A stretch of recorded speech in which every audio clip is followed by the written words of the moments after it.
परमेश्वर दासगण जहाँ विषय प्रत्येक ख्रीष्ट विश्वासी माने जानिबा आवश्यक। जेपरी नहंक जल प्लावन, अब्राहम केमिति विश्वासर पिता हेले, मूसा केमिति परमेश्वर दर्शन पाइले, दाऊद केमिति जड़े महान राजा हेले, सलोमन राजा व सर्वश्रेष्ठ ज्ञानी केमिति हेले, साउल इस्राएल रो प्रथम राजा केमिति हेले, हान्ना रुथ एवं अनेक भाववादी विषय पुणी एलियों स्वदेहरे स्वर्गारोहण करवा, जाकुब ठारू इस्राएल गोष्ठी उत्पन्न हेबा, 12 शिष्य मानकर सेवा कार्य, तांको जीवनी एवं साउल को प्रभु को आह्वान एवं पाउल नाम किभली से सेवा कार्य कले,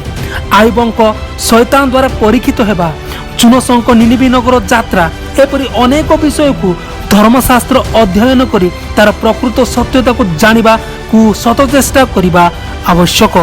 आमेन।